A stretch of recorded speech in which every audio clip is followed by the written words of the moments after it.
Merci de nous rejoindre sur les antennes de la télévision nationale. Mesdames et messieurs, vous êtes les bienvenus dans cette édition d'information que nous ouvrons par le projet de transformation de l'Institut supérieur de formation à distance en une université numérique. Le ministère de l'Enseignement supérieur et ses partenaires se mettent ensemble pour faire éclore le projet.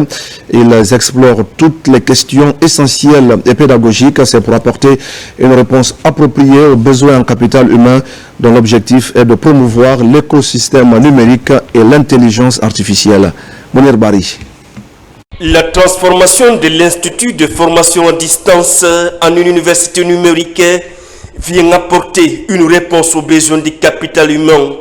À travers ce projet, le ministère de l'Enseignement supérieur, de la recherche scientifique et de l'innovation veut promouvoir des mécanismes innovants pour booster la formation des spécialistes aguerris dans l'écosystème numérique. L'objectif est de transformer l'Institut supérieur de formation à distance en université numérique de Guinée pour pouvoir avoir la possibilité de répondre mieux à la demande de formation à distance. Elle sera basée sur la technologie digitale.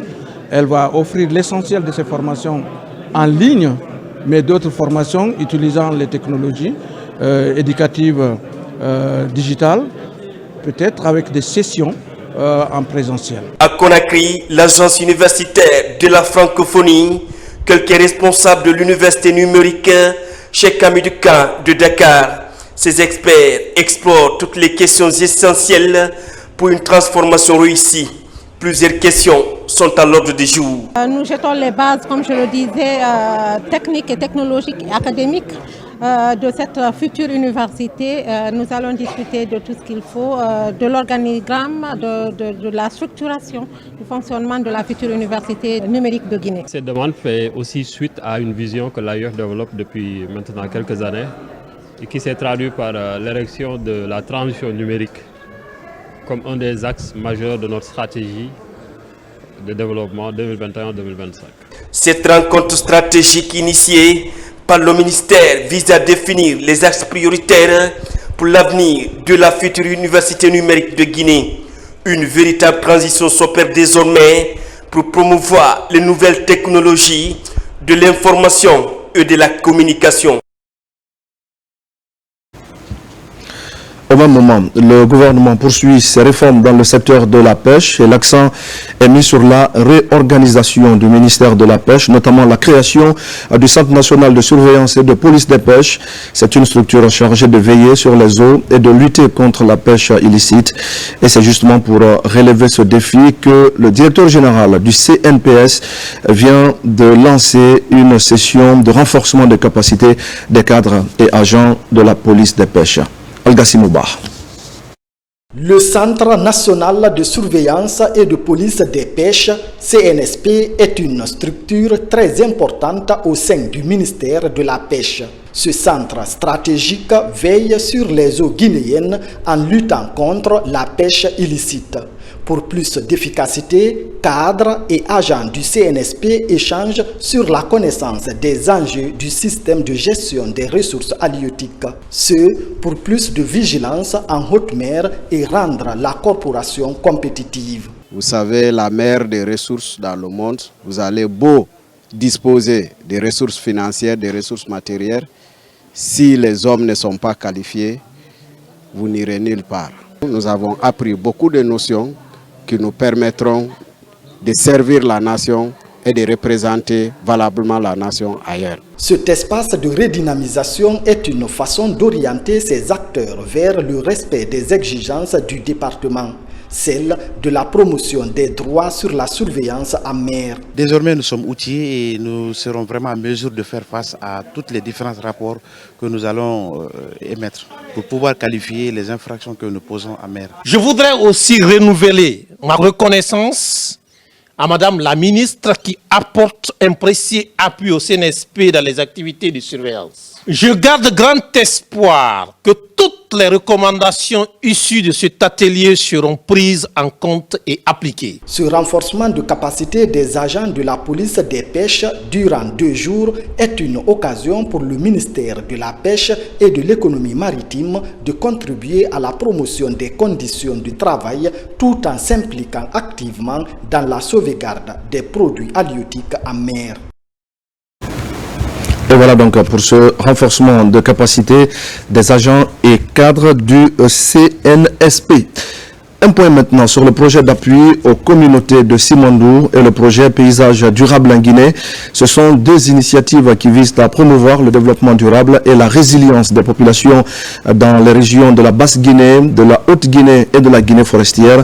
Ils sont financés, ces projets, par l'ambassade des États-Unis d'Amérique et leur mise en œuvre mobilise plusieurs partenaires dont les autorités locales, les organisations de la société civile et des entreprises minières. Nous sommes d'acquitter. Après la ville de Bokeh, cette année, la revue annuelle des activités de protection et de promotion du droit des enfants se tient dans la ville des Agrumes. À Kindia, des résultats encourageants ont été obtenus cette année dans le cadre de cette coopération, notamment l'enregistrement des naissances qui a atteint un taux estimé à 70%, contrairement aux années précédentes. Aujourd'hui, on est aux environs de 66% d'enregistrement au niveau de la région. Et tout ça, c'est grâce aux appuis de l'UNICEF. Vous voyez, il y a aujourd'hui une combinaison qui se fait, un couplage qui se fait de l'enregistrement de naissance et avec la vaccination. Donc tout ça, c'est des démarches qui sont des démarches qui soutiennent vraiment à appuyer nos collectivités dans le cadre de la promotion et de la protection des droits des enfants qui sont les futurs adultes de demain.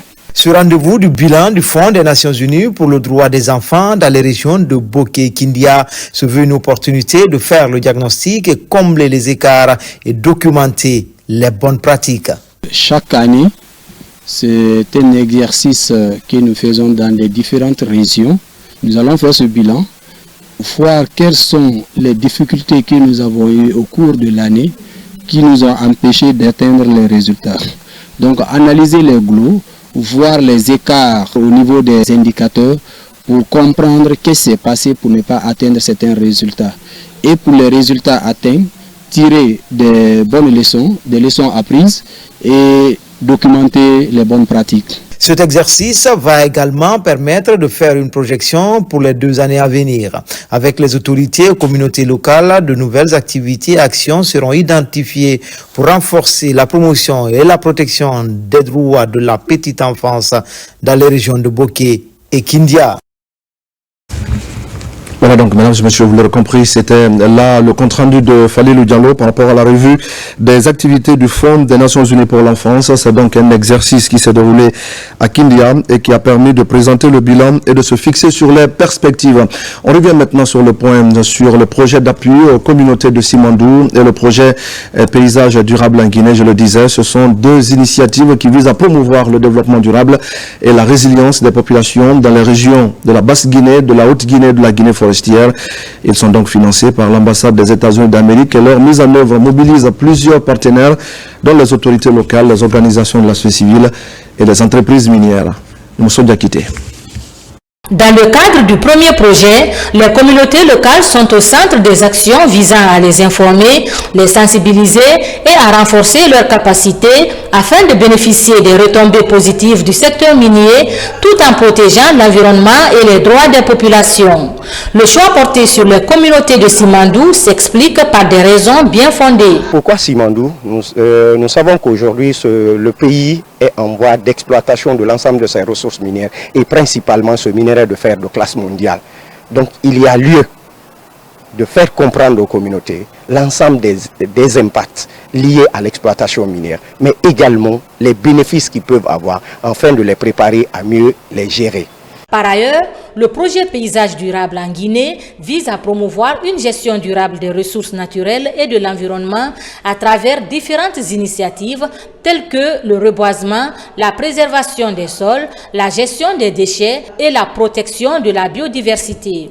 Ces actions sont concentrées dans 3 régions spécifiques du pays, la Guinée maritime qui est riche en bauxite, la Haute-Guinée connue pour son exploitation aurifère et la Guinée forestière où se trouvent les importantes réserves de minerais de fer de Simandou. Quand on parle de paysage durable, on parle de notre environnement immédiat. Donc nous comptons accompagner les communautés pour être résilients face à tout ce qu'on appelle changement climatique. Les communautés se sont engagées à prendre part aux différentes actions prévues dans le but d'atteindre des résultats tangibles et durables. À ce moment-là, la communauté même commence à ressentir le changement climatique chez nous. Et si on voit tel projet qui a cette idée d'aider la communauté dans ce sens, on ne fait que prendre le projet à notre main. Ces projets illustrent l'engagement de l'ONG RENASPE et les acteurs intervenant dans le secteur minier à promouvoir la protection de l'environnement, le développement durable et inclusif en Guinée. On en vient maintenant aux festivités qui marquent l'indépendance de l'Allemagne. Après la chute du mur de Berlin, le pays est réunifié et reprend progressivement sa place dans le concert des nations. Ici à Conakry, l'événement a réuni plusieurs personnalités autour du renforcement des relations de coopération entre la Guinée et l'Allemagne. Salim Keita. Célébration en différé de la fête nationale de la République fédérale de l'Allemagne à Conakry. Le 3 octobre de chaque année marque la réunification après 45 ans de séparation entre l'Allemagne de l'Ouest et l'Allemagne de l'Est. Pour l'occasion, l'ambassadrice d'Allemagne a rappelé les liens de coopération, d'amitié et de travail qui ont toujours existé entre son pays et la Guinée, tout en réaffirmant son engagement de continuer dans la même lancée. L'Allemagne était le premier pays qui a établi des relations diplomatiques avec la Guinée juste après son indépendance. Et nous sommes 2 pays dans 2 coins du monde, mais pour mettre des choses en perspective, c'est toujours bien de regarder de plusieurs côtés. Donc c'est quelque chose qui nous lie. Et la coopération dans les différents domaines comme la politique étrangère, le développement, l'économie, la culture.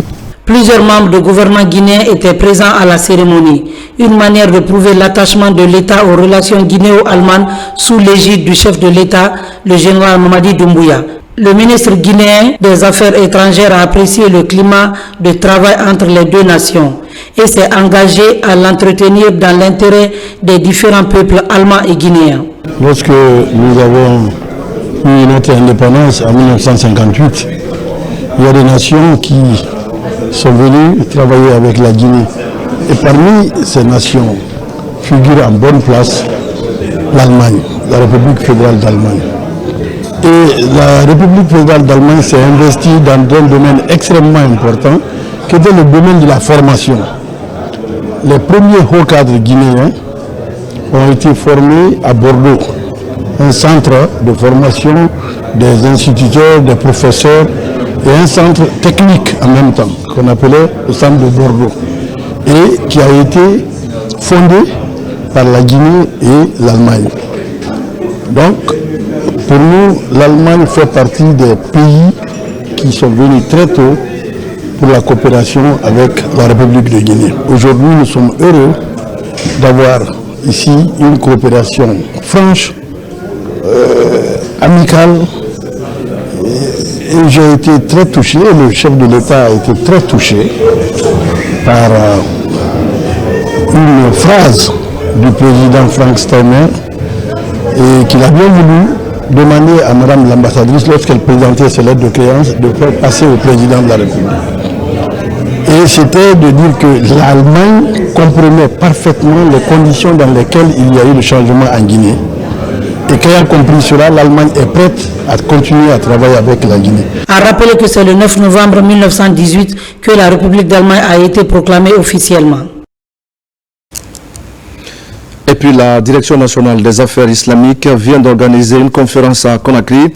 L'objectif était d'expliquer le rôle des femmes dans le processus de consolidation de la paix en Guinée. La rencontre a connu une forte mobilisation des femmes venues des différentes communes de la capitale. Marwan Kamara et Sorba Bangoura. C'est une conférence islamique qui réunit les femmes venues des différentes communes de Conakry. Placée sous le thème « Le rôle des femmes dans la consolidation de la paix et la cohabitation pacifique », cette conférence débat est animée par des femmes leaders d'opinion. Elle est initiée par le secrétariat général des affaires religieuses à travers la Direction nationale des affaires islamiques. Aucun Guinéen n'ignore le rôle que jouent nos braves femmes et nos braves mamans. On peut dire que la participation des femmes à la consolidation de la paix comprend de nombreuses initiatives humanitaires basées sur le renforcement de la cohésion sociale entre les membres de la société. Le programme vise à sensibiliser et expliquer le rôle des femmes dans le maintien de la quiétude sociale tout en créant un environnement favorable à la cohabitation pacifique à travers l'inclusion des femmes en Guinée. La femme joue un rôle très important dans la société, pour le développement même de la société, en tant que mère, en tant qu'épouse, en tant que femme, en tant que le baromètre de la société. Sans elle, on ne peut pas développer une société. Donc, et compte tenu de l'islam, l'islam a donné l'importance à la femme. Il a donné son importance, son droit et ses devoirs. Donc à travers ce rôle, la direction des affaires islamiques a initié cette conférence pour prôner la femme au développement, à la paix, la cohésion sociale, le vivre ensemble. Je remercie ces braves femmes pour avoir participé et nous sommes très réconfortés parce que si les femmes comprennent le réel sens de la paix, il est obligatoire que Dieu accompagnera, Inch'Allah, la Guinée.